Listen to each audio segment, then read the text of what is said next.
하여튼 공부는 때가 있어. 이게 때가 있고. 아유 맞아. 아유 진짜 자, 100번이고 정말 자, 그 15장. 지금 발 디뎌놨으니까. 아니 그래도 여러분 학부 수업은 쉬운 거라니까. 학부 수업은 다 이게 가르쳐주고 보고 기록하고 쓰면 되잖아요. 대학원은 천지차이지. 아 이것도 어려워요. 진짜 이게 졸업만 하고 아, 이것도- 나이가 얻고 다니는 아니 이것도 어려우면 자 하여튼 어려워요. 알았어요. 자, 버려진 여성의 삶과 죽음 또는 사랑과 생명에서 강은교, 최승태 이 여류시인 두 분이 이제 마지막에 나옵니다. 그러니까 이게 이제 여류시인들이 있는데 이제 여류시인이 부각된 분이 별로 없어요. 그렇지 않나요? 뭐 모윤숙이나 뭐 몇 분이 계시긴 한데 재밌는 거는 요즘에는 이제 여류시인들이 많잖아요. 이 현대에서는. 근데 이런 일제 식민지하에서 여류시인이 누가 있어요? 몇 명? 없잖아요. 다 뭐 이육사, 윤동주, 뭐 김수영 한번 봐보세요. 여류시인. 근데 그 중에서 이제 두 분을 이제 써놓은 겁니다. 강은교, 최승자. 노천명이가 그러니까 노천명이나 그러니까 모윤숙이나 이제 몇 분은 계시는데, 근데 그래도 막 이렇게 아주 유명한 시인에 비하면 메이저급은 아니죠, 솔직히. 백석 그런 어떤 나이예요? 그 노천명이가? 뭐 그 정도 아니까 뭐 그 정도보다 좀 밑인데 어쨌든 그 백석급은 아니시잖아요, 됐죠? 이제 진도 나가야 되니까. 자, 그래서 버려진 여성의 삶과 죽음, 사랑과 생명인데 보통 이제 기존의 여류시, 그러니까 우리가 이제 시가 기존의 여류시가 있을 거 아닙니까? 자, 기존의 여러분 써보세요. 기존의 여류시는 한 세 가지 정도를 이야기할 수 있어요. 자, 기존의 여류시라고 쓰고 제가 이건 그냥 말로 할게요. 이게 너무 쓰려면 너무 시간 걸리니까. 기존의 여류시는 세 가지가 있어요. 1번. 자, 이건 말로 할게요. 순박한 자연세계와 여성적인 것에 대한, 필기하세요. 여성적인 것에 대한 영탄이 뭔지 알죠? 영탄법. 영탄과 감성적 어조. 이게 기존의 여류시. 자, 쓰셨어요? 순박한 자연세계와 여성적인 것에 대한 영탄과 무슨 어조? 감성적. 여성의 당연히 언어들이 좀 더 감성적이에요. 당연히 그럴 수밖에 없죠. 그다음 두 번째는 사적 감정의 영역. 여성적 기존의 사적 감정의 영역이 되게 많아요. 이거 잘 모르겠다. 그러면 옛날에 시조 생각해봐. 황진이 뭐 이런 그 매창 뭐 이런 시인들의 시 보면 야 어떻게 이렇게 썼나. 동짓달 기나긴 밤 한어리를 베어내요. 뭐 이런 거 있지 않나요? 난 그런 식으로 기가 막혀요. 어떻게 기나긴 밤을 허리를 벤다는 거예요. 그렇죠? 하여튼 그 다음에 세 번째는 뭐냐면 세계의 부조리나 가부장제 모순에 맞서지 않음. 세계의 부조리나 가부장제의 모순에 맞서지 않음. 이게 기존의 여류시인 거. 그러니까 그런 뭐 약간 그거에 대해서 반대하는 게 이제 메리 울스턴 크래프트라는 여자가 있어요. 여러분 나중에 인터넷 찾아보세요. 이 메리 울스턴 크래프트라는 여자가 빈디케이션 포 더 라이더 우먼 여권 옹호에 대한 여성의 권리에 대한 옹호라는 책이 있어요. 여성의 권리에 대한 옹호라는 책을 막 엄청나게 이야기를 해요. 그런 게 있기 전에는 서양에서도 이제 뭐 그런 이야기를 안 해. 여성이 막 무슨 말이지 약간 그런 부조리나 가부장제 모순에 맞서지 않는 경우가 많은데 우리나라도 마찬가지였다는 거예요. 그런데 이 강은교 시인의 시는 이제 이거는 기존에 여러분 쓰셨죠? 강은교 시는 뭐냐? 강은교의 시의 특징이 있을 거 아니에요. 자, 이 좀 써볼게요. 한 이것도 몇 가지 있는데 1번 써보세요. 1번은 자 써놓으세요. 폭력적인 현대 문명과 보세요. 권력에 의해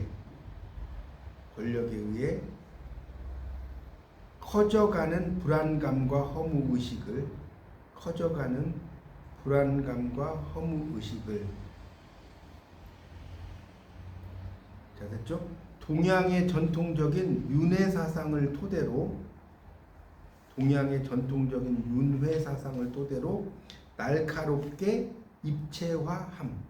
날카롭게 입체화함. 이게 또 강은교 시인 특징이에요. 읽어보시면 나올 거예요. 그런 게 왜 이런 말을 하는지. 자 쓰셨나요? 폭력적인 현대 문명과 거대 권력에 의해 커져가는 불안감과 허무의식을 뭐라고요? 동양의 전통적인 윤회 사상을 토대로 날카롭게 입체화함. 이게 이제 장교 시인 특징이고요. 또 하나 2번을 한다면 2번. 이게 1번이라면 2번 뭐냐면 허무의식의 체험 및 허무의식의 체험 및 그에 대한 실감나는 생활 언어로의 접근을 통해 여성시의 새로운 가능성 탐색. 다시요. 허무의식의 체험 및 그에 대한 실감나는 생활 언어로의 접근을 통해 여성시의 새로운 가능성 탐색. 자, 쓰셨죠 정도면? 그게 이제 강은교 시인의 시의 특징이에요.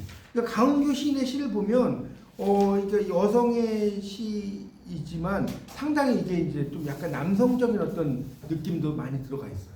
그러니까 여성적으로만 쓰지 않고 그렇게 좀 여러분이 이해를 좀 하십시오. 자, 그래서 이제 거기 개관을 좀 보죠. 개관.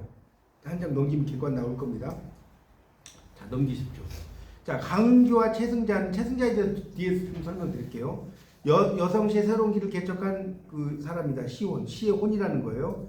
버려진 여성의 현실, 죽음과 파멸의 시면, 깊은 곳이라고 해서 시면이란 말, 던져진 여성성을 강교는 바리대기 설화. 야, 이 기가 막히네. 바리대기 설화의 뭡니까? 설화의 그 자기와 그걸 자기 걸로 만들었다는 거예요. 이야기. 최승자는 진정한 기교의 실천을 통해 낯선 언어와 형식으로 그려냈다. 그럼 바리대기라는 거는 좀 아세요? 네. 바리대기가 제가 예전에 바리대기에 관심이 많은 바리대기하고 리어왕 이거하고 비교도 해도 되게 재밌어요. 왜냐면 리어왕은 딸만 셋이죠. 그건 아세요? 리어왕이 딸만 셋인데 그 이제 영토를 주는 거예요. 내 영토를 누가 가져갈래? 그러니까 그걸 어떻게 이야기하냐면 나를 어떻게 생각해? 되게 웃기는 리어왕이 웃겨요. 딸들 3명한테 날 얼만큼 사랑하냐. 날 얼만큼 사랑하냐. 그러니까 첫째 딸하고 둘째 딸은 요즘 말로 하늘만큼 땅만큼 아버지를 사랑해요. 그러니까 이 영토를 반씩 주는 거예요. 영토가 있으면 세 번째 딸이 코델리아예요. 나를 얼만큼 사랑하냐. 그러니까 유열의 노래처럼 나는 지금 그대로의 모습으로 아버지를 사랑합니다. 뭐 틀린 말이 아니잖아요. 그냥 너는 싫다고 쫓아내버리는 거예요. 쫓아내버린다. 코델리아. 그러니까 그거하고 이거하고 색이 유사하다니까. 이게 참 재밌어요. 이런 걸 비교 문학 공부하면 어쨌든 근데 발이되기는 뭐냐면 발이라는 말은 뭐냐면 버린다는 뜻이에요. 그거 아셨어요? 여기 아셨어요? 발이라는 게 버린다. 버려진 아이라는 뜻이에요. 발이되기. 근데 딸만 그 왕이 6명을 낳는 거예요. 연속으로. 딸만 6명을 낳아. 근데 마지막 이제 아들 우리가 알잖아요. 옛날 지금도 그렇지만 아들 낳으려고 그러니까 이게 보면 아까 가부장제 이야기하셨는데 어머니들이 더 그래. 막 딸 7명 집안 뭐 이런 거 있지 않아요? 딸 부잣집. 아들 낳으려고 해서 계속 딸만 낳잖아요. 막. 그런 경우 되게 많잖아요. 하여튼 그래서 7번째도 딸이어가지고 이제 버려버린 거예요. 버렸는데 이제 나중에 이 바리대기가 자기 아버지가 이제 죽음에 임박했을 때 살리는 이야기예요. 바리대기. 이것도 한번 나중에 기회 되시면 읽어보세요. 되게 재밌어요. 그래서 이제 바리대기는 어디에 나오냐면 여러분 나중에 구비문학계론 공부하면 무당과 관련된 신앙이죠. 무속 이런 거. 그 무가라고 무당의 노래를 무가라고 하거든요. 여기에 나와요. 바리대기. 지금 너무 깊은 이야기 못하겠고 그 정도만. 그래서 이제 그런 바리대기하고 또 연결. 이거 상당히 어때요? 시가 이 되게 감성적인 걸로만 가는 게 아니죠. 깊이가 있어 없어. 깊이가 있어 없어. 막 이걸 바리대기하고 막 연결시키잖아요. 그런 이야기. 그래서 그 타락한 현실에서 여성성, 여성의 글쓰기가 나아가야 할 이런 것들을 막 써놨다는 겁니다. 그런 식으로 상당히 여성성에 대해서 이제 썼는데 부조리한 현실을 막 비판하고 막 이런 식으로 막 쓰는 시인입니다. 그 정도로만 이해하고 강은교 들어갈게요. 365쪽. 자, 강은교 해방둥이에요. 해방둥이. 45년에 태어났다고 나왔죠. 그래서 이제 아버지 어머니가 막 있었고 그건 읽어보세요. 근데 경기 여중고를 마쳤어요. 그러니까 우리가 지금도 경기 여중 경기여고는 명문인 거 아시죠? 그럼요. 경기고 경기여고 명문이에요. 그래가지고 64년에 연세대 영문과에 진학을 했어요. 연세 영문과를 나와서 니체, 하이데거, 릴케 뭐 보세요. 딜런 토마스 영문학 공부하면 다 배워요. 제임스 조이스. 제임스 조이스는 율리시즈라는 작품을 썼는 아일랜드 출신의 아주 유명한 소설가입니다. 카프카, 뭐 변신슨, 포크너, 윌리엄 포크너, 뭐 이런 러시아 작가, 뭐 이런 거 영문학을 공부하면 유럽극도 배워요. 유럽 영문학을 공부하면 영어만 영문학만 하는 게 아니라 유럽의 작가들까지 막 공부를 해요. 저도 그랬거든요, 대학원에서. 그래서 그런 여러 작품들을 이제 읽었다는 거예요. 그래서 이제 뭐 상도 받았다 뭐 이런 얘기고요. 그 밑에 달라고 가볼게요. 70년대에는 자 뭐 누구와 함께까지는 몰라도 돼. 사람은 몰라도 돼요. 70년대 참가 동인지 군사 정권의 억압적 광풍 아래 놓인 당대 현실을 비판적으로 조망한다. 나왔죠? 그래서 5지까지 발견됐고요. 그 시의 흐름들 난해시의 애매성을 극복하고 난해시가 되게 많잖아요. 그렇죠? 이게 도대체 무의미시 같은 경우도 그런 거죠. 김충수의 새로운 전망을 제시했고요. 허무집을 발간합니다. 그 다음에 아까 제가 윤회사상 기억나요? 거기 나오잖아요. 동양적 윤회사상과 윤회는 어디에 나왔어? 누구의 시에 많이 나왔어? 윤회? 서정주 시에서 이거 여러분 큰일이네.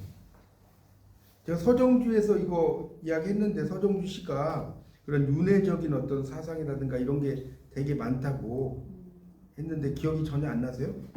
서정주 씨에 보면 자화상 말고 뭡니까?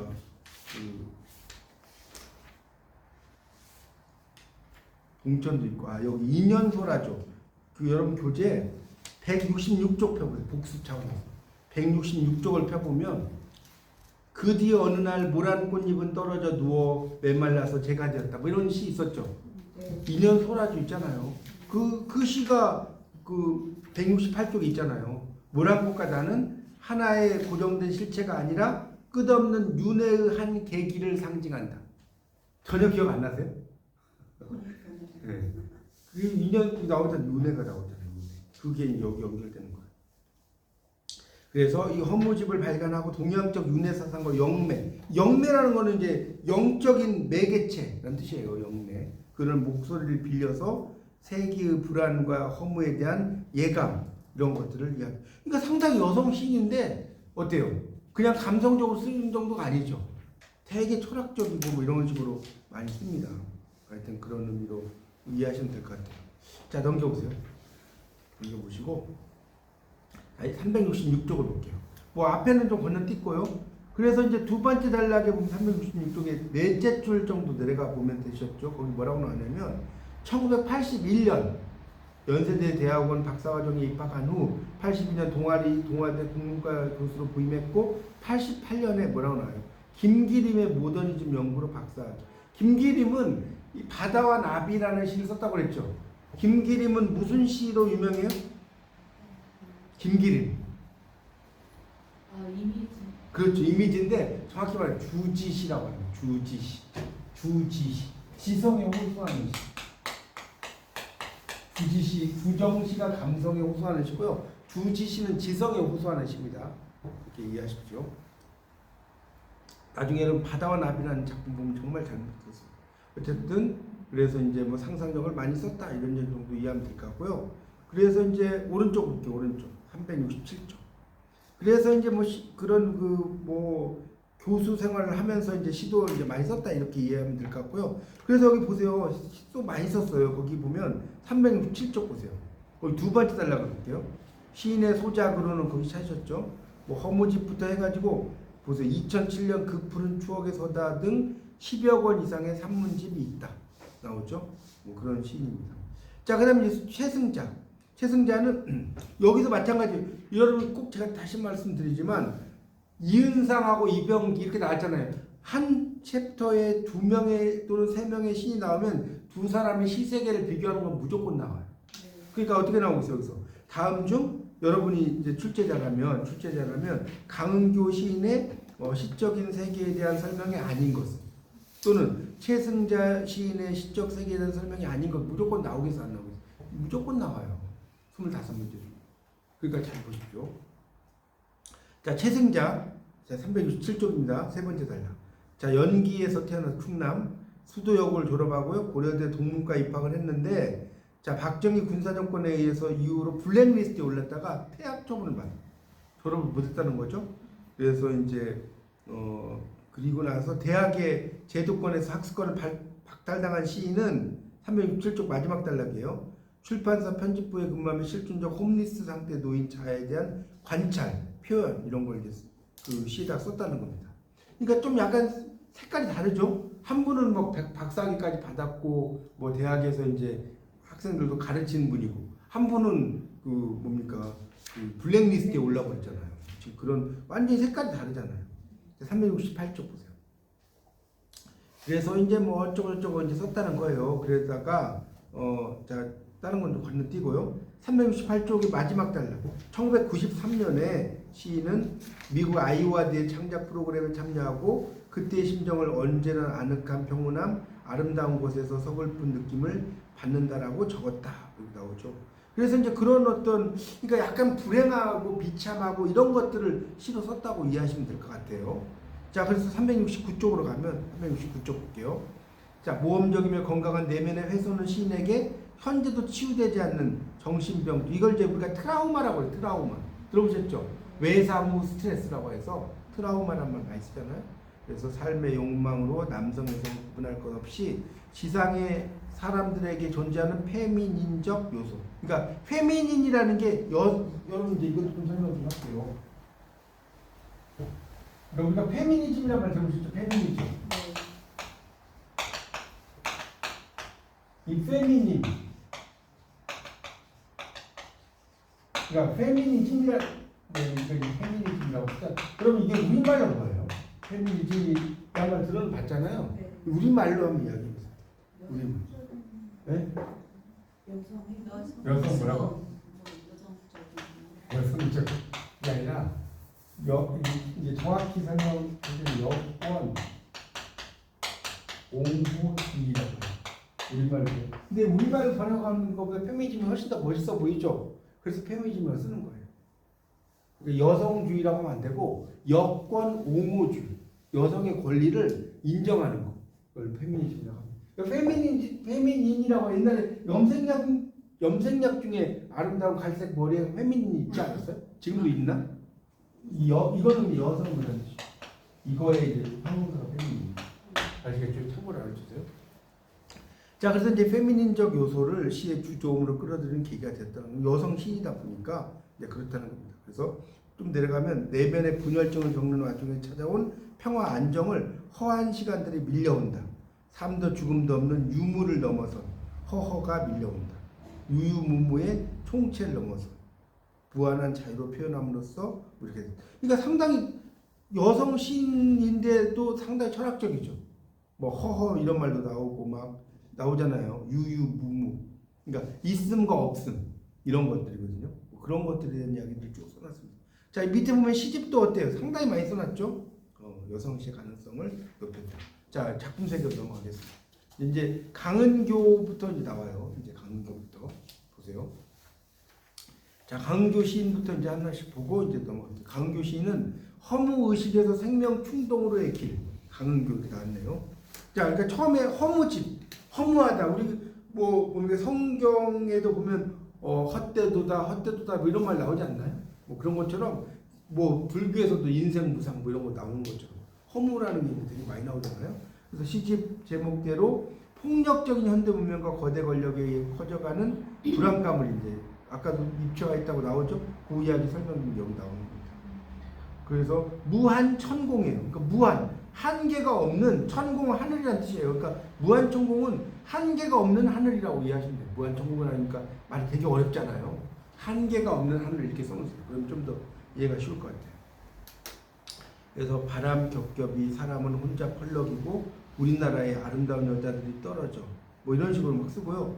그 시들 자체가 되게 이렇게 막 고독, 죽음, 부정 이런 것들에 대한 설물 그 이야기를 많이 쓰고 있습니다. 시들을 읽어보면 그 정도로 이해하시면 돼요. 그래서 이제 거기 풀잎이라는 강은교 시인의 시도 그 여러 시가 있는데 강은교 시인의 대표적인 시가 풀잎이에요. 강은교 시인 그거 알았어요. 이 플립이라고 하는 게 그 여러분 이제 영문학에서 walter whitman이라는 시인이 있어요. 이름만 walter whitman이라는 시인도 이 시가 플립이라는 시가 있거든요. 그러니까 이분이 아마 제가 볼 때는 영문학자잖아요. 이건 영문학을 한 사람의 감인데 영문학자이다 보니까 이 아마 월트 위트만이라는 유명한 미국의 시인이 있거든요. I celebrate myself and sing myself. 나는 나 자신을 찬양하고 뭐 나를 노래하고 이런 노래가 있는데 그 월트 위트만의 플립이라는 것을 좀 모방을 한 것 같아요. 제가 볼 때 이 플립이라는 제목을 쓴 것. 어쨌든 그래서 거기 370쪽에 보면 아주 뒷날 부는 바람을 나는 알고 있죠. 아주 뒷날 눈비가 어느 집 창틀을 넘나드는지도 늦도록 잠이 하나 살 밖으로 나가 앉는 날이면 어쩌면 그렇게도 어김없이 울며 떠나는 당신들이 보여요. 누런 배수건 거머쥐고 닦아도 지워지지 않는 피를 닦으며 아 하루나 이틀 해저문 하늘을 우러르다 가네요. 알 수 있어요. 우린 땅속에 다시 눕지 않아도. 그러니까 특히 이제 마지막 같은 건 도치죠. 도치가 뭔지 알죠? 우린 땅 속에 다시 눕지 않아도 알 수 있어 이러는데 이렇게 도치를 또, 여러분 시 쓸 때요 이렇게 도치를 또 많이 쓰면 되게 멋있어요 시가. 그냥 이렇게 이대로 쓰는 것보다 이렇게 이해하시면 됩니다. 자 그래서 그 플립이라고 하는 것이 있는데, 그러니까 이걸 좀 더 설명드릴게요. 이 강은교의 플립은 뭐냐? 자 김수영이 밑에 나오죠. 플립이 뭐라고 나왔어요? 풀을 패러디했음을 암시한다. 그러니까 그러니까 풀이라고 하는 것은 설정을 해서 그 패러디했다는 거예요. 패러디. 그러니까 이 플립이라는 시는 풀 있죠. 풀이 화자가 돼. 풀이 화자. 그러니까 풀을 화자로 설정해. 풀을 화자로 설정을 합니다. 거기 이제 그게 어디 나오냐면 세 번째 줄에 나와요. 거기 세 번째 줄 보세요. 이에 반해 옆에 있나요? 자 밑줄 주세요. 371쪽 세 번째 줄 끝에 강은교는 자 밑줄 치라고요. 시적 대상인 풀을 페르소나로 설정하여 죽음과 소외로 얼룩진 당대연설 현실을 건너는 법을 타진함으로써 고유의 목소리를 얻고 있다. 나왔죠. 페르소나라는 건 시적 화자, 화자라고 써놨지만 원래는 가면이라는 뜻입니다. 가면, 융이 이야기했다고 그랬죠. 가면이고, 그래서 그런 플립이라는 게, 그러니까 결국은 그렇죠. 퍼소나라고, 그러니까 이게 두 가지로 다 읽어요. 제가 전에 한번 설명드린 건 퍼소나라고 해도 되고요. 왜 그러냐면 이게 봐요. PERSONA거든요. 정자가 PERSONA인데 영어식으로는 펄슨이 사람이잖아. 맞죠? 펄소나라고 하는 거고, 이걸 이제 이탈리아나 이런 그 독일어나 이런 발음을 하면 그대로 있잖아요. 페르소나가 같은 말이에요. 퍼소나나 페르소나는 다 같은 말로 이해하시면 돼요. 그러니까 어떤 책에는 퍼소나라고 쓰고 같은 이야기다. 자, 그래서 죽음과 소외로 얼룩진 당대 현실을 이제 이야기한다는 겁니다. 그러니까 그런 그 버려짐을 극복하고 새로운 생명을 창지하는 그 버려짐의 상태를 극복하는 그런 모습을 이야기하는 거예요. 자, 뒤에 넘겨보세요. 372쪽에 제가 말씀드린 게 나와요. 셋째 줄에. 이런 정황에 비춰본다면 그 다음에 밑줄 좀 치세요. 372쪽 두 번째 단락 첫째 줄. 플립은 버려짐의 상태를 스스로 극복하고 새로운 생명을 창조하는 대지적 모성과 생명력 강인한 여성을 동시에 발견하는 순간에 집중되어 있다. 거기까지. 그러니까 지금 김수영의 풀을 패러디해서 이제 약간 여성의 어떤 그 생명력, 모성, 이 여성 신이다 보니까 이런 대지적인 모성, 생명력, 여성 이런 것들을 이제 좀 더 이야기를 하고 있다. 이 정도로만 이해하시면 될 것 같습니다. 네, 그 정도만 하면 밑에 넘어갈게요. 자, 373쪽. 예, 두 번째 줄 볼게요. 그래서 플립을 관통한 허무의식에서 생명 충동으로의 능동적 전이는 자, 여기도 좀 밑줄 좀 치세요. 거기 두 번째 줄부터 하나이다까지. 그러니까 플립을 관통하는 허무의식에서 생명 충동으로의 이 전이란 말입니다. 전이. 우리가 이 전이란 말을 이제 이걸 좀 한자로 쓰면 우리 여기 전이가 영어로 뭔지 알아요? 전이 영어로 뭐라고 하는지 알아요? 여러분 지하철 갈아타는 걸 뭐라고 그래요? 환승. 그 환승 영어로 뭐라고 해요? 네, 트랜스포. 지금 환승도 전이 됐다. 암세포가 전이 됐다. 갈아탔다는 거예요. 맞죠? 그러니까 이 전이라는 게 갈아타는 거예요. 갈아타는 거. 우리 전이 됐다는 말 많이 쓰잖아요. 환승과 같은 말이에요. 트랜스포입니다. 그래서 능동적 전이는 대다수 연구자들 동의하는 대로 한국 여성 시의 이념과 형식의 새로운 방향을 이야기하고 있다. 이 정도 하고 넘어갈게요.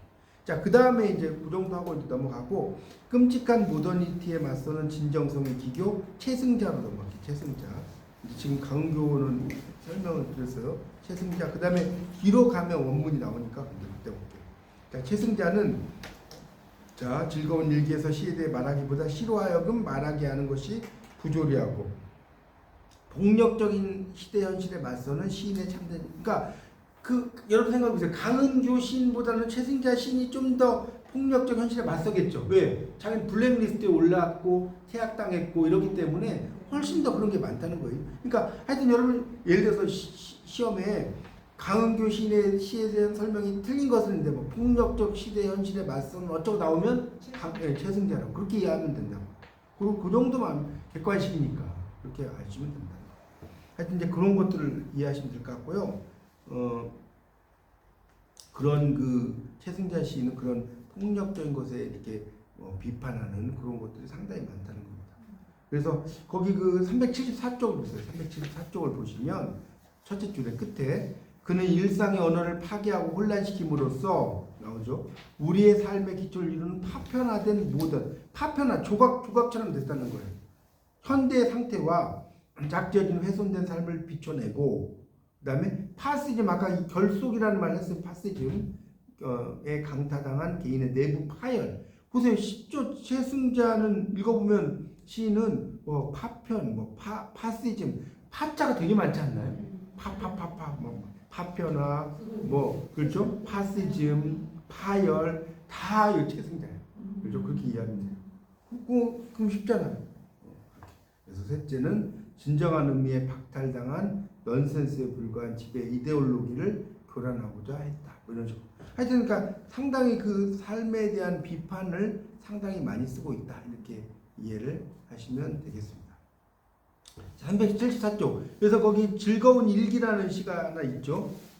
보세요. 오늘 나는 기쁘다. 어머니는 건강하심이 증명되었고 밀린 번역료를 받았고 낮에 어느 모임에서 수수한 남자를 소개받았으므로. 그러니까 이 시도 어때요? 딱 보니까 도치법인 거죠. 그렇지 않나요? 나는 이러이러했으므로 기쁘다라고 했는데 기쁘다 해놓고 뭐뭐무로라고 써놨더니 이렇게 도치법을 여러분 시를 쓸 때 많이 쓰시면 되게 또 시가 멋있어 보여요. 그리고 오늘도 여의도 강변에선 날개들이 풍선도 친 듯 팔렸고 도곡동 개나리 아파트의 밤하늘에선 달님이 별님들을 둘러앉히고 이런 게 되게 시적인 표현이에요. 달님이 별님들을 예를 들어서 해가 진다 이러지 말고 태양이 해가 퇴근하는 시간이다 이런 식으로 한다든가 이런 식으로 쓰잖아요. 맥주 한 잔씩 돌리며 봉봉 크레카를 깨물고 잠든 기린이의 망막에선 노란 튤립 꽃들이 까르르거리고 기린이 엄마의 품속에서는 포니, 지금은 포니라 자동차 안 나오지만 옛날에 있었죠. 이게 포니가 조랑말인가 아세요? 이 포니란 말이 조랑말이라는 뜻이에요. 그러니까 이게 되게 그 여성들의 그 머리를 이렇게 길잖아요. 이렇게 묶어. 이걸 포니테일이란 말 들어봤어요? 그 포니테일이라고 하는 거예요. 포니테일. 그러니까 조랑말 꼬리처럼 여기만 딱 묶어. 그 알죠? 뭔 말인지. 포니가 이 조랑말이라는 뜻이에요. 자동차 중에 있어요. 지금은 안 나오지만. 자, 하여튼 그런 것들을 이제 쭉 쓰는 거예요. 포니테일로 나오고. 그러니까 그런 그 내용들 나오죠. 아빠의 겨드랑이에서 남몰래 1cm의 날개가. 그러니까 이런 것들이 되게 시적인 표현이죠. 휘발유도 없이 잘 나가고. 그다음에 수영이 삼촌 별아저씨 오늘도 감사합니다. 아저씨들이 우리 조카들을 많이 사랑해 주신 덕분에 우리는 코리아의 유구한 푸른 하늘 아래 꿈 잘 꾸고 한판 잘 돌아놨습니다. 아싸라비아 도라미 탑을 이렇게 써놨어요. 좀 재밌죠? 그래서 이 오른쪽 보세요. 시적 방법은 뭐냐? 철저한 긍정에 도달하기 위해 세계 전체에 대한 부정을 수행하는 방법적 절망에서 찾을 수 있다. 그러니까 현실에 대해서 막 이렇게 써놨는데 읽어보면 상당히 허무한 것들이 이제 많이 있다는 거예요. 이 내용들 읽어보면 그런 것들이 이제 그래서 보세요. 그 375쪽의 셋째 줄에 보면 자신의 조상을 열망과 허망을 버무려 나는 하루를 생산했고 1년을 생산했고 죽음의 월부금을 꼬박꼬박 지불했던 이렇게 궁창의 빈터에서 거대한 허무의 기계를 가동시키는 이런 식으로 막 써놨잖아요. 니힐리스트. 여러분 니힐리스트가 뭔지 아세요? 허무주의자라는 거죠. 허무주의자. 니힐리스트란 말은 그래서 영어 단어를 많이 하면 좋은 거예요. 니힐리스트가 이렇게 되고 허무주의자는 니힐리스트. 니체 같은 사람 니체 있죠. 니체. 신은 죽었다. 그 니체 같은 사람이 허무주의잖아요.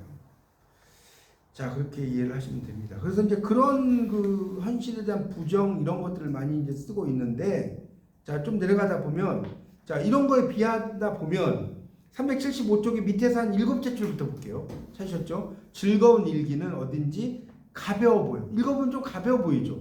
해악의 어투에 머물러 있는 것처럼 느껴지지만 오히려 처절한 비극과 반대되는 명랑한 일상은 전자로 점철된 시대의 현실 때문이라도 뭐 이렇다. 그러니까 가볍게 쓴 것 같지만 그 속에는 상당히 좀 부정적인 인식이 있다. 뭐 이런 내용으로 이해하시면 될 것 같습니다. 그러니까 표면으로만 보면 모순이 없는데 자세히 읽어보면 그 속에 어떤 여러 가지 모순들이 들어가 있는 그런 내용입니다. 그래서 보세요. 370쪽 보세요. 좀 첫째 단락 좀 읽어볼게요. 즐거운 일기는 표면의 현상만 읽으면 부조리가 안 보여. 그렇죠. 읽어보셨잖아요. 어머니로 대표되는 가족도, 기린이 가족의 모습에 담긴 정겨운 이웃, 수영이 삼촌 별아저씨가 널리 읽히는 문학예술의 현장도 즐겁다는 거예요. 그렇죠? 그런데 쭉 내려가다 보면 이들의 행복한 삶에 담긴 비애와 상실을 아이러니하게 드러내는 시적 반대. 자 여기 아이러니 밑줄 쫙 적으세요. 아이러니. 이 아이러니가 우리말로 뭐죠? 아이러니. 저번에 이야기 안 했나? 이게 반어라고 합니다. 반어. 아이러니 뭐다? 반어.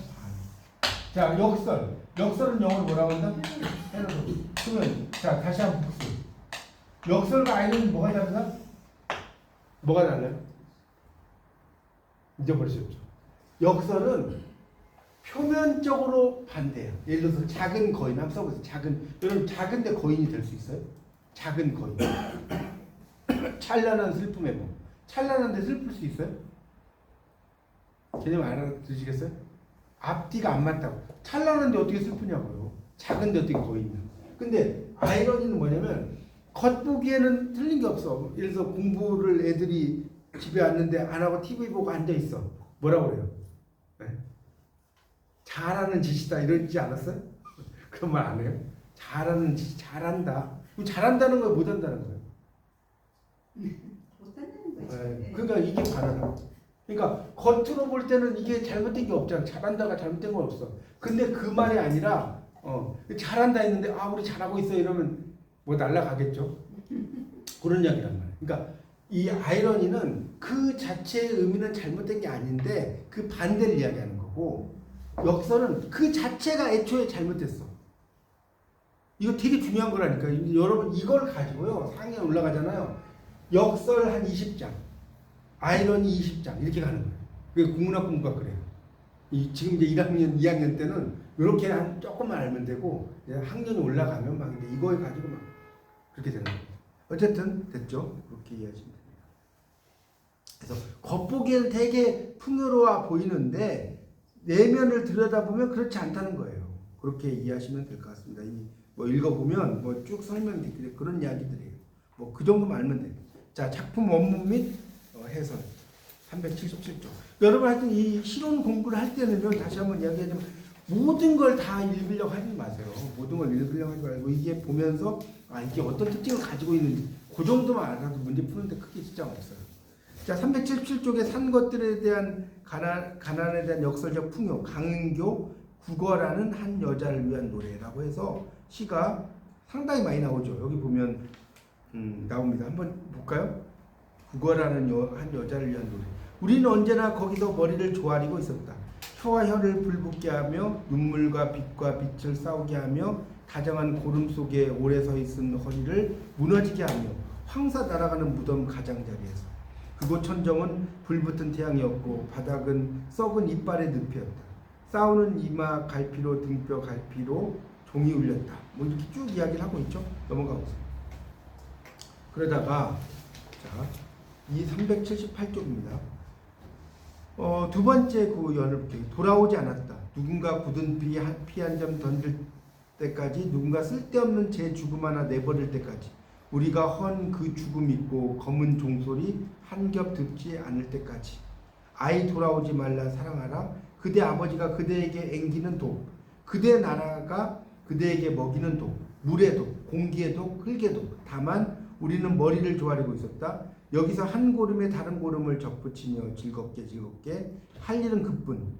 구걸하고 시들어 구걸하는 일뿐. 그러므로 결코 일어서지 않았다. 잠들지도 않은 채. 나오죠. 그러니까 그 바리대기, 아까 제 바리대기는 기억나시죠? 그 밑에 설명을 한번 읽으면 설명드릴게요. 강교시를 지배하는 핵심적 페르소나는 뭐다? 바리대기. 자, 페르소나를 우리말로 뭐라고요? 아니, 가면은 원뜻이고 시적 화자. 시적 화자라고 해야 됩니다. 예. 문학에서 페르소나 나오면 이제 심리학에서는 이제 가면이란 말을 쓰는데 문학적인 용어에서. 그래서 무당의 조상. 보세요. 제가 아까 무가에서 나온다고 이야기했지 않았어요? 나오죠? 무당의 조상인 바리공주 나오잖아요. 그래서 딸이라는 이유로 유기는 버렸다는 거죠. 병든 오구대왕의 치유를 위해 세상의 온갖 고초와, 그러니까 그래서 이제 막 그 장승하고 몇 년 살고 뭐하고 몇 년 살고 그래요. 그때까지도 안 죽는다는. 그러니까 그게 웃기는 거지. 이게 드라마. 그러니까 막 죽게 생겼는데 안 죽어. 그렇죠. 몇십 년 있다. 맞아.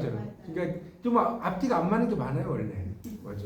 그래서 어쨌든 그래서 이제 아비를 일으킨 바리대기 선약을 이제 먹여요. 그래서 아버지가 살아나는 거예요. 희생과 충유의 대가로 약속된 그걸 마다하고 보세요. 경쟁력. 그래서 이제 죽음을 보이는 자, 저승의 삶을 보여주는 자 이러면서 나중에 이제 무당의 이제 그 시조신으로 이제 또 앉혀집니다. 그런 내용입니다. 그래서 이제 바리대기라고 하는 게 뭐냐? 강교 시인의 시를 지배하는 핵심적인 페르소나다. 이렇게 이야기할 수 있겠고요. 결국은 이 바리대기는 뭐냐? 바리대기라는 걸 딱 이야기하면 뭘까요? 아버지에게 버림받은 딸이 아버지를 구하는 메시지. 맞죠? 아버지에게, 그렇죠. 뭐 흉도 되겠죠. 아버지에게 버림받은 딸이 아버지를 구하는 그런 이야기거든요. 7번째 딸이라고 이야기했고요. 그래서 저승에서 이제 약수를 구해와서 아버지를 살리는 그런 이야기입니다. 그래서 그런 내용 속에다가 이제 그런 바리대기의 여행 노래를 여기 여러분 교재 그 379쪽을 좀 보시면 두 번째 단락의 첫째 줄에 보면 찾으셨나요? 그러나 시인은 희유곡에 이어 여기 이제 비리대기라고 써는 바리대기 여러분 교재 비리대기라고 나왔나요? 바리대기 나왔어. 이게 옛날 책은 이제 오타가 났구나. 하여튼 바리대기의 여행 노래를 배치함으로써 바리대기의 본질이 이제 배려라 베리대기 던져라 던지대기에 있음을 잊지 않았다. 그러니까 결국은 그러니까 바리대기 하여튼 그래서 비리대기 써졌어요? 예. 그럼 고치세요. 하여튼 그래서 이런 뭡니까 강교 시인의 시에서는 여러분이 이 바리대기 이거를 꼭 알아두셔야 돼요. 구걸하는 여자를 위한 것도 이제 그런 거와 관련이 있다는 거예요.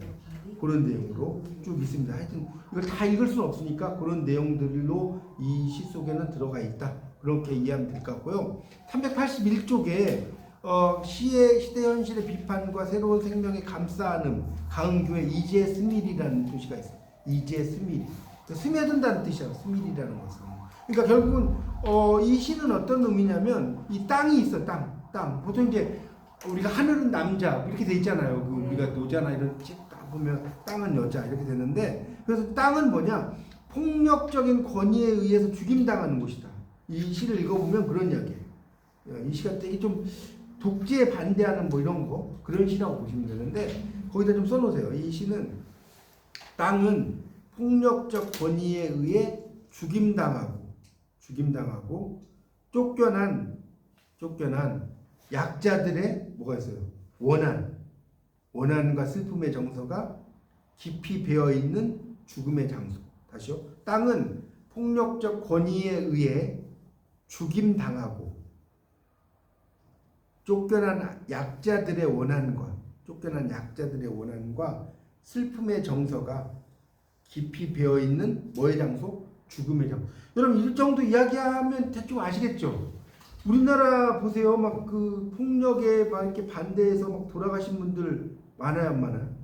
뭐 광주 사태에 많은 생각해보세요. 저는 그때 전라북도에서 있었는데 어렸을 때 그걸 잘 몰랐어. 있는지도 몰랐어.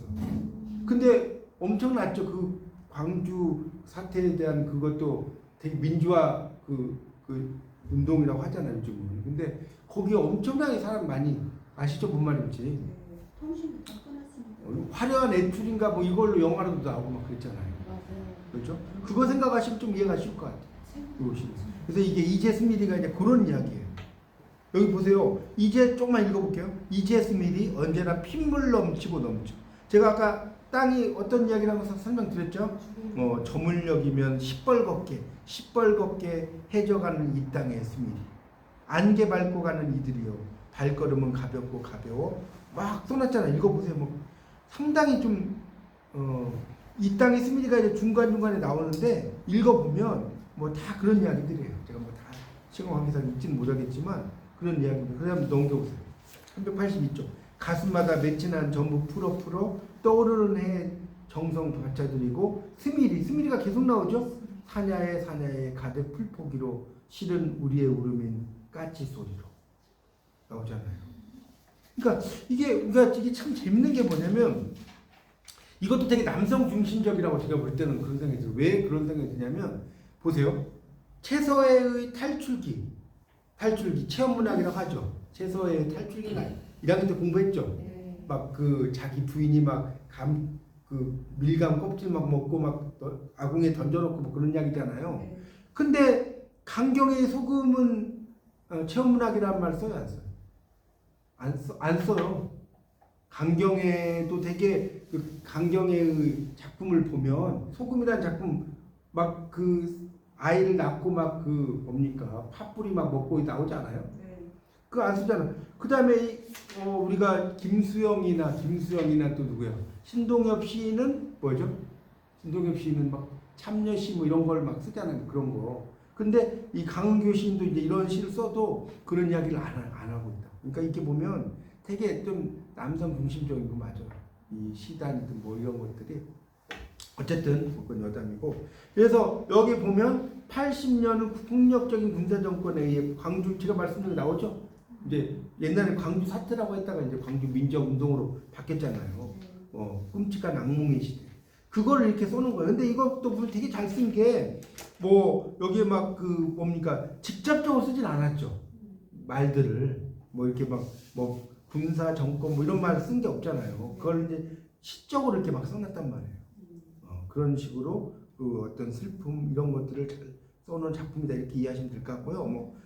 자 383쪽 거기 두 번째 단락을 볼게요. 두 번째 단락을 보시면 이제 스미리에서는 시뻘건 핏물이 흐르다 못해 얼어붙은 땅으로 떠도는 눈과 안개가 스며들겠다. 되게 시적이죠. 의인화된 목소리가 지배적이다.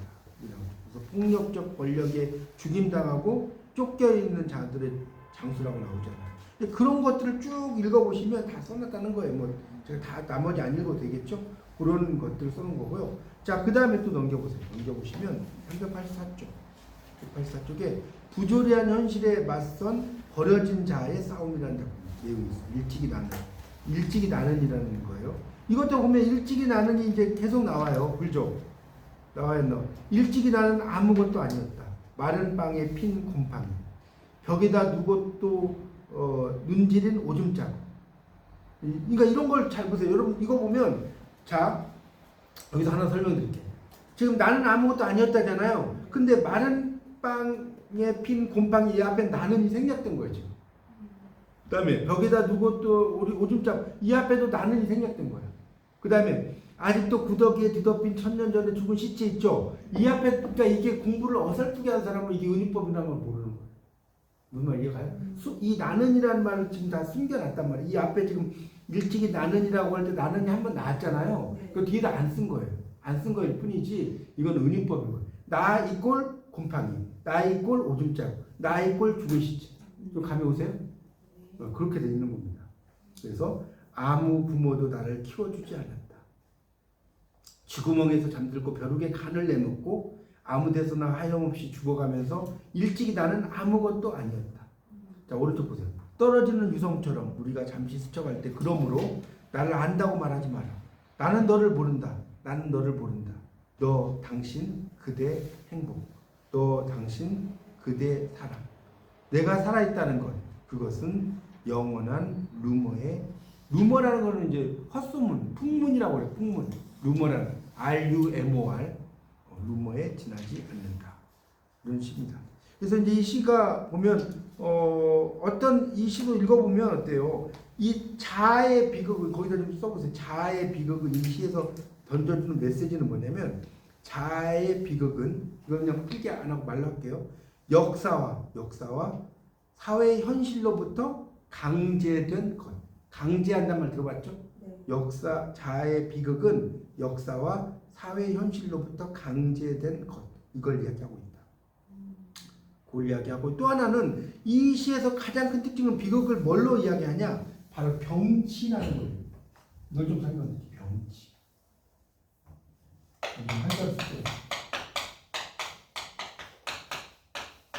이 병치란 말은 여러분 좀 알아두는 여러분 이제 문학 같은 거 공부하다 병치란 말 되게 많이 나와요. 이게 나란히 병자에 불치자예요. 병치 처음 들어봐요? 먹는 거 말고 생선 말고 나란히 두는 걸 병치라고 합니다. 은유 중에 병치 은유라는 게 있어요. 나중에 이제 공부하시겠지만 그걸 나란히 두는 걸 뭐라고 한다고요? 뭐라고? 병치라고 해요. 병치. 그래서 시인은 이런 비극적 경험을 병치시킨단 말이에요. 그리고 그러니까 지금 여기서도 보면 뭐 나는 뭐 마른 방에 핀 곰팡이고 뭐고 이런 식으로 하면서 나란히 연결시킨단 말이에요. 그런 이야기를 써놓은 겁니다. 자, 그래서 이제 거기 385쪽. 그러니까 일찍이 나는 찾으셨죠? 최승자의 첫 시집 이 시대의 사랑을 여는 시인데 저주받은 운명에 대한 충격적 발견, 무섭도록 파편화된 육체의 미래에 대한 불우한 예감이 시의 주제임을 알 수 있다. 여기다 밑줄 쫙 쳐놓으세요. 거기 있죠? 몇몇 식구를 일별하는 것만 넣어도 다음에 자아의 저주받은 운명에 대한 충격적 발견, 파편화된 육체에 대한 미래요. 그러니까 파자가 지금 많이 들어간다고 기억나시죠? 네. 파편화 뭐 이런 거 다 오면 전부 다 최승자 시인이다. 이렇게 이해하시면 되겠습니다. 자, 일단 넘겨보세요. 자, 넘겨보세요. 그래서 이 최승자 시인이 그런 게 되게 많아요. 그렇게 이해하면 돼. 파편화 뭐 이런 거 좀 나온다는 거고요. 나머지는 이제 여러분 좀 읽어보시면 되는데 이 최승자의 시들이 그런 파편화된 여성의 이미지 이런 것들을 되게 많이 써놓은 작품이다라고 이해하시면 돼요. 여기는 그냥 이 정도 넘어가겠습니다. 자, 그 다음에 388쪽 이거 얼마 안 남았으니까 여기 좀 하고 좀 쉴게요. 391.9장 남았으니까 388쪽 자아의 파괴와 세계의 부정, 미망 혹은 비망이라고 합니다. 이런 것도 우리가 말장난이라고 하는 PUN이라고 써봐요. PUN 말장난. 여러분 춘향전에 보면 어떤 얘기가 나오냐면 자 춘향전 춘향 이도령 이몽룡이 과거에 급제를 했어요. 근데 그냥 패랑이 막 입고 그냥 되게 가난하게 오죠. 그런 거 있잖아요. 네. 그러니까 그 춘향의 엄마가 그 춘향한테 뭐라고 하냐면 서방인지 남방인지 웬 거린 하나가 이리로 기어온다. 뭐 이렇게 이런 말을 해요. 서방인지 남방인지. 되게 재밌지 않습니까? 이 서방님 지금 쓰잖아요. 근데 서방인지 남방인지 이렇게 쓴단 말이에요. 이 서방이라면 책 쓸 때 그 방자거든요. 책 보는 사람 서방님 그런 뜻이 원래. 책 썼자에 방자. 방에서 책 읽는 사람. 그러니까 서방 남방 이런 말장난이 아니에요. 이제 무슨 말 이해가요? 이런 걸 많이 써. 이런 걸 뭐라고 하냐? 펀이라고 합니다. 여러분 FU는 이건 재미라는 뜻이고요. 이건 펀은 뭐냐면 언어 유희라고 해요. 이게 달라요. FU에는 재미. 그러니까 물론 이제 펀이 될 수는 있겠지. 그렇지만 FU에는 재미. 펀이란 말 많이 들어봤잖아요. PU에는 뭐냐면 언어 유희라고 해요. 달라요. 여러분 막 공부하다 보면 이거 시론 공부하다 펀이란 말 나오고 말장난이구나. 그러니까 미망, 비망 뭐 이런 식으로 써서 망자로 끝났죠. 망자로 끝났잖아. 이질망자로 끝났잖아. 이런 것들 언어유희라고 하는 거예요. 그러니까 말을 똑같은 건데 똑같은 글자인데 한자적인 게 달라도 펀이고 뒤에 있는 것은 똑같은데 앞에 있는 거 이렇게 해도 펀이고 그렇게 이해하시면 됩니다. 하여튼 그래서 보세요. 미망, 비망 내 무덤 푸르고 푸르러져 푸르름 속에 함몰되어 아득히 그 흔적조차 없어졌을 때 그때 비로소 개울물 늘 이쁜 물소리로 가득하고 길들 모두 명상의 침묵으로 가득하리니 그때 비로소 삶 속의 죽음의 길 혹은 죽음 속의 삶의 길 새로 하나 트이지 않겠는가 나오죠. 그러니까 이것들을 이제 쭉 읽어보면 어떤 뭐랄까 자신의 삶을 그런 징검다리로 이렇게 건너가려고 하는 그런 모습 이런 걸 참 잘 나타내고 있는 시입니다. 그러니까 우리 삶이라고 하는 건 어떻게 보면 징검다리 여러분 뭐 탄천이라든지 이런 거 가면 징검다리 있잖아요. 그걸 하나씩 건너가야 되는 거예요. 인생은 맞죠? 여러분들 내가 앞으로 이렇게 헤쳐나가야 할 일들이 많잖아요. 그런 것을 이렇게 써놓은 거라고 이해하시면 될 것 같아요. 그러니까 이 부분을 좀 써보면, 그러니까 한계 서본, 한계, 거기 이제, 그게 어디 나오냐면, 388쪽에 밑에서 셋째 줄 보세요. 밑에서 셋째 줄. 거기 이런 말이 있어요. 밑줄 치세요. 한계에 서본 삶이 한계에 서 있는 다른 삶들을 자신의 삶을 징검다리로 건너가게 하는 치열한 사랑 노래라고 밝혔다. 그런 나오죠. 인생이라는 것은 결국은 한 발 한 발 이렇게 내딛으면서 이렇게 가는 그런 삶이라는 거죠. 그런 것들을 이렇게 이제 써놓은 겁니다. 그런 내용들로 이제 미망 혹은 비망이라는 것이 이야기가 되고 있다. 이렇게 보시면 될 것 같습니다. 그래서 이제 참 이 두 시인의 시들이 이렇게 비어있음 이런 걸 특히 이제 또 많이 잘 이야기를 하고 있어요. 그래서 자 여기 이제 390쪽으로 할게요. 나머지 건너뛰고 결론 이거 되게 중요합니다. 결론 한번 이제 보겠습니다. 자, 이 부분 읽고 이제 좀 쉴게요. 강은규와 최승자는 390쪽 여성의 버려짐. 자, 특히 이제 여성의 버려짐을 이야기한 것들이 이제 특히 이제 강은규는 뭐라고 쓸까? 바리대기. 하여튼 바리대기 나오면 강은규예요. 잊어버리지 마세요. 순환에 초점을 맞추는 한편, 이제 순환은 이제 뒤쪽에 최승자 쪽이 많고요. 여성성과 보편적 존재기를 찾아냈다. 이렇게 이야기하고 있습니다. 자, 이제 뒤쪽이 이제 되게 중요한 게 나옵니다. 그래서 어떻게 하냐면 391쪽은요.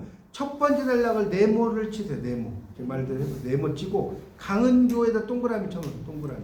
그리고 별표 하나 쳐놓으시고 두 번째 단락 전체 네모하고 최승자에다 동그라미 그 앞에다 별표. 그래서 그러니까 나는 이거 공부하려면 머리 지난다 하면 여기 봐도 돼. 여기가 지금 썸머리가 돼 있는 거예요. 뭔 말인지 알겠죠? 지금 다 그렇죠. 여기만 봐도 지금 다 설명을 앞쪽에 해놓은 거 썸머리 해놓은 거라. 자, 이제 하나씩 보겠습니다. 이제 좀 여러분 시도 공부하셨기 때문에 이제 잘 들어올 거예요. 자, 봐요. 강은교는 옛 무속 아까 지금 무가의 무조라고 했잖아요. 무가의 원조가 되는 무속설화의 주인공 바리대기를 자기화함으로써 보세요. 공부는 그래서 알면 이해가 쉽다니까. 죽음에 이르는 허무의식 아까 니힐리즘이라고 했잖아요. 주체와 타자, 뭐 삶과 죽음, 뭐 이승과 저승을 이어가지고 결국은 아버지를 구한다고 그랬잖아요. 이것이 여성시가 여성의 생물학적 욕구나 모성의 회복이라는 관점을 넘어서 개별성과 독자성을 드러내고 사회적 삶의 과정에서 획득한 보편의 존재. 그러니까 하여튼 여러분이 강은교 나오면 무속설화가 포인트고요. 바리대기. 그러니까 이 중에서도 포인트는 밑줄 쳐봐요. 무속설화 있죠. 첫째 줄에. 그 다음에 옆에 바리대기 꽂히세요. 허무의식. 그 다음에 좀 내려가서 생명의식 이런 건 있고요. 그 다음에 그 밑에 여성의 개별성과 독자성 이렇게 포인트를 여러분 잡으시라고. 그러니까 강은교가 나오면 이게 강은교 거다. 그렇게 이해하면 돼요. 그 다음에 최승자는 뭐냐? 아까 다 설명했어요. 자, 밑줄 주세요. 파편화 중요하다고 했잖아요. 두 번째 줄에 파편화 동그라미 쳐요. 파편화 나오면 무조건 이거는 최승자예요. 그래서 자기에 대한 모멸과 부정을 극단적으로 밀어붙이는 방법과 절망적을 통해 버려진 자아 파편화, 그리고 그 밑에 보면 기존의 내용과 형식을 파괴적으로 거부하면서 여기 파괴적으로 거부 이 동그라미 쳐보세요. 또 파열된 내면의 동그라미 쳐보세요. 파열된. 그 다음에 응시와 폭력적 현실. 그러니까 하여튼 그 최승자가 나오면 파야 파. 그렇죠. 파 생각, 그러니까 파 뭐 이런 것은 나오면 전부 최승자하고 쉽지 않나요? 그렇게 되면 돼요. 그래서 이제 뭐 그런 내용들이 나오면 최승자다. 그래서 이 강은교하고 최승자 시인도 시가 여성 시인이지만 약간은 이제 폭력이나 이런 것에 대해서 비판적으로 쓰기도 하고요. 그렇죠? 그런 것들이 나옵니다. 그래서 이런 걸 토대로 해서 여러분 이제 방송을 안 들으신 분은 한번 15권까지 아마 지금 돼 있으면 쭉 들어보시면 훨씬 더 도움이 되실 거예요. 네. 그리고 나서 이제 기출 문제들 같은 거 이렇게 보시고 공부하시면 뭐 크게 어렵지는 않으실 것 같습니다.